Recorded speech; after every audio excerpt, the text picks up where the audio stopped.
Back again on My 11 Circle presents Cricbuzz Live, this time with better news, with the toss having happened, and we finally got out of the covers. Even though there should have been covers at Edgbaston, we had to keep things undercover at the moment. But this time, with the news that, South Africa will be batting first, having lost the toss. Interesting, there were a lot of experts who felt maybe win the toss and bat first, but both captains were very clear. Still got Joy and Zaheer in the studio. Fair decision given slightly damp outfield and not sure of the conditions, give it first use with the ball? Usually is the case, isn't it? We've seen with rain around, captains have preferred to bowl first, take advantage of that wicket, which whatever help for the seamers and the fast bowlers will be there. It will be in that first half an hour, 40 minutes, because with the sun out, maybe the moisture will ease off. The wicket will get better to bat as the play goes along. So that usually has been a tactic by many captains, and today it also reassures the fact that yes, there is some kind of a help available for the fast bowlers in the wicket, because both the captains were on the same page. They certainly were, but all our build-up that we had talking about the history, 2011, 2015, 1999, I think the captains are trying to say all that is irrelevant. I think they tried. Every captain, their job is to say this is all relevant. You know, this is Chokers, Tigers history. This is all history. It is there in your mind. It's not that it's not there, but it's a captain's job to pretend that it's not there. This has all happened in the past. It's also the other captain's job to say we can't take anything for granted. So captains are like politicians. Their job is to say the right things when they go out there when the toss comes. So look, they said the right things. But I believe South Africa now have to do it the hard way. I think they would have loved to give Rabada and Ngidi the ball in these conditions and say, okay, do something for us now. Now they have to do it with the bat, which I think is a bit tougher for them. Well, politicians also have to choose their council of ministers. New Zealand are lucky that they've got the same bunch of ministers, as it were. That's the New Zealand playing 11, exactly the same, unchanged from the start of this World Cup. And I think that's a real indication, and probably backed up by the fact that they've had results going for them. You can play a similar side. You've got bench strength, but you know if you've got familiar 11, that's why they're winning matches.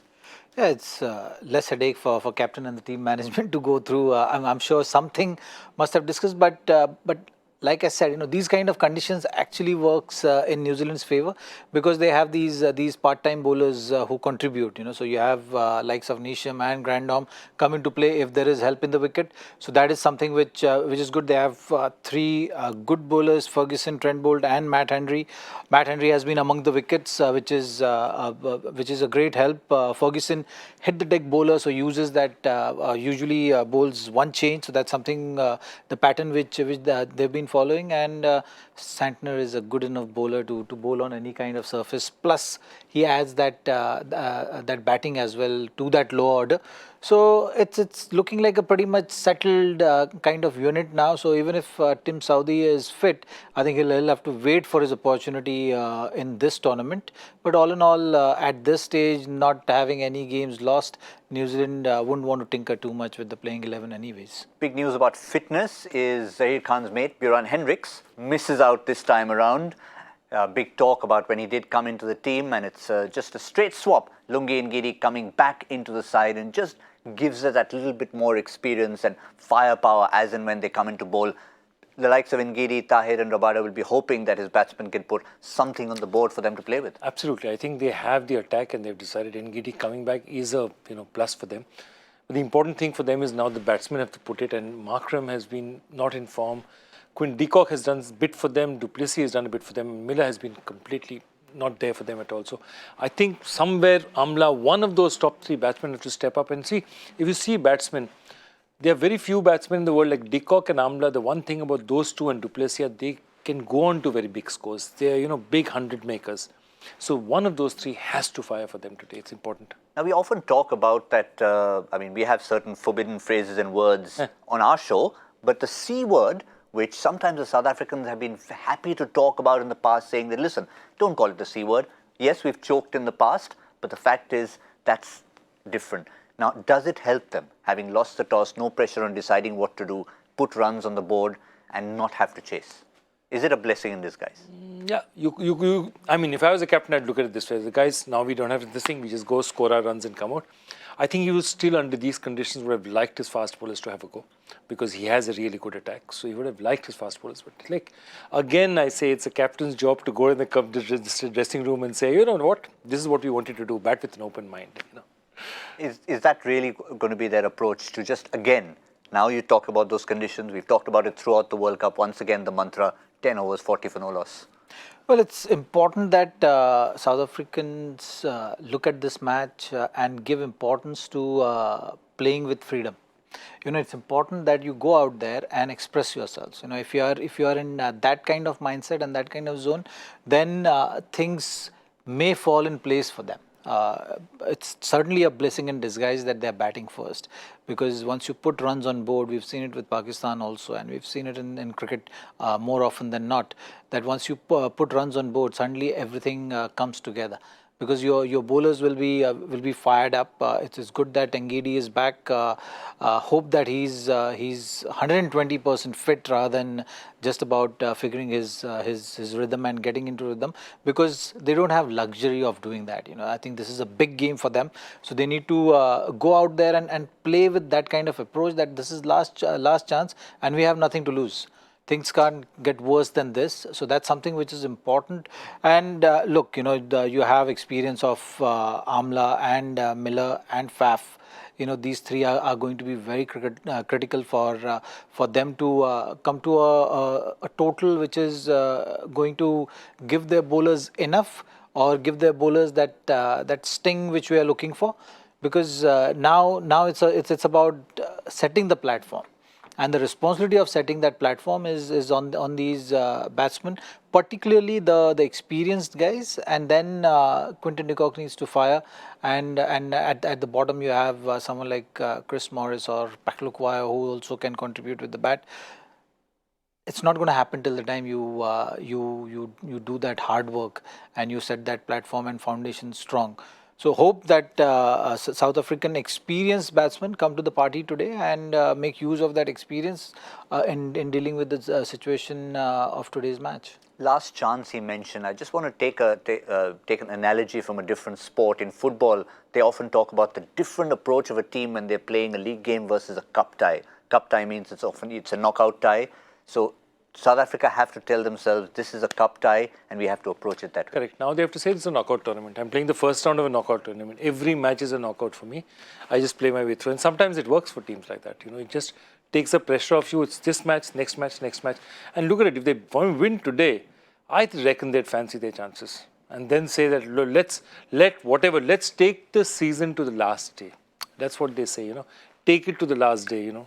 And that's what they're going to try and do. And treat the game at Old Trafford against Australia as a virtual quarter-final if it comes to that, and they'll hope that it does. Yeah, absolutely. Another big battle that we're talking about is, of course, the two bowlers. Yes, often we look at a confrontation between batsman and bowler, but sometimes if you look at the best bowler on either side and look at that battle, and we've got left arm quick in the studio with us, Zaheer, Trent Boult against Rabada. This is just the numbers that we're talking about here, 44 versus 40. ODIs in first 10 overs since April 2015, and this is going to be critical from both sides. While we talk about batsmen preserving wickets, the onus is on bowlers to take those wickets, two or more.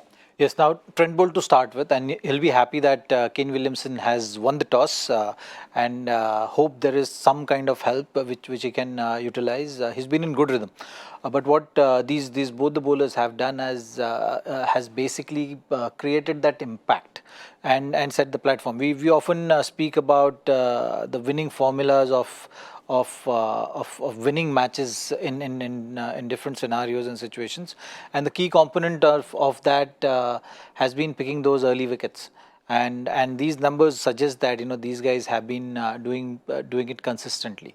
So that is something which is going to be important for both South Africa and New Zealand, and Trent Boult especially will be the bowler smiling at the moment because he's bowling first. Okay, just a follow-up question, Zaheer, to that. Talking about hunting in pairs. I mean, yes, they talk about bowlers hunting in pairs. There are times you don't have your partner in crime at the other end. I mean, Boult and Saudi used to bowl in a pair, Rabada and Ngidi for the longest time, or with Steyn. But there have been situations in this tournament where someone has to step up as an individual. I think that's the difference between where Trent Bolt is at the moment and where Rabada is in this tournament. I'm just talking about just this tournament because of the help which he was getting from the other end. When you see Rabada bowling in those first couple of matches, you could see the frustration building. You know, there have been some drop catches, but also there's not been enough help. So he was building pressure from here, and the pressure was getting released from the other end. So that is something which has not helped Rabada. So whatever they've been saying, okay, Rabada is not looking in form. It's just the numbers are not suggesting that. I think he is bowling equally good as he has been bowling, or as how I have seen him bowl in his best rhythm. He is in good rhythm. It's just that the other factors are affecting his bowling, and with Trent Bolt, you have someone like Matt Henry who has got a chance because Tim Southee was not fit and made that impact. And Ferguson bowling at 140 plus amongst the wickets. Yeah, so that is something which is a huge difference in terms of both the bowlers at this stage. One in good zone, and one is just kind of fighting quite a lot of things mentally. Rather than just coming in and focusing on his bowling, he has to think about taking more responsibility and creating that impact, which at times doesn't help because it puts things away from that comfort zone. You know, in comfort zone, your rhythm is flowing, everything is flowing, but when you're trying hard, you are at times bowling that a touch fuller delivery or a short delivery, which results in runs, and then the pressure falls back onto you again. Would you have Ngidi in your My 11 Circle team? I would definitely have Ngidi, because I think also Rabada with Ngidi is a different combination, because look at Matt Henry. He's really benefited from Bolt being on the other side. He's got the wickets. If you see in the wicket tally, he's higher because he's getting a situation where the others are just taking more chances against him. And therefore, when you're bowling with Rabada, you have some certain advantage. But I also found something very interesting, because since yesterday we've been talking about this one thing, about bowlers being in rhythm, and they're always faster in rhythm. So sometimes too much effort is counterproductive to a bowler, isn't it? Yeah. And you just got to hold yourself and stay in that rhythm, and then it just seems to happen by itself. It must be a very difficult art, right? It's like a wheel turning. Everything has to work together, and when it's disjointed, then you don't get the desired result. So that's something which happens with bowling more often than not, and that's what we talk about rhythm. Rhythm is just everything falling in place, and the timing of that is just immaculate.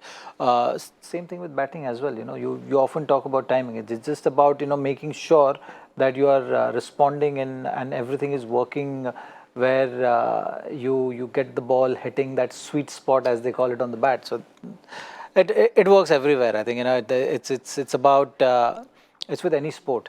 I think any sport has a rhythm, and that rhythm is just about finding that right balance and timing. Yep.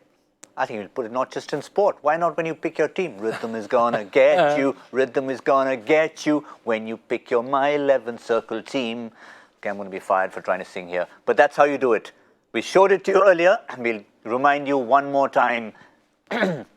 Because now we do have the 11s out there. You know exactly who the personnel are, and that's how you pick your team and you play against the expert and try and beat the expert. Lumdisani and Ngidi will be there for you to pick from. So just get your 11s in there, which is of course extended because we've got a delayed start. It's a 49 over a side game, and which means that we have 1 over less to pick a final score. So it's not a 50 over score, gentlemen. It's a 49 over score to see who sits on the My 11 Circle expert couch. South Africa batting first in a knockout game.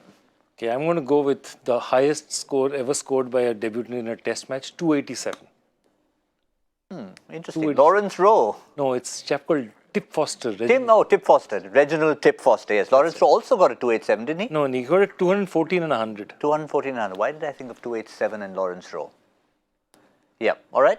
So 287, Joy's taken. I'm going with 305 because I like it. It's not come good as yet, and I'm sure South Africa will put up a show today with the bat and get to that 305 minimum. I think for them minimum 305 is required. If they get to more, I'll be even happier. Is there any trips coming to South Africa? Do I need a visa? I'm not sure. Well, I'm sure I'll get one anyway because I just have a feeling that the rhythm that Zaheer Khan talked about, Bolt, Ferguson, Henry, Peter Santner, 260. Oh, no, no, no, no.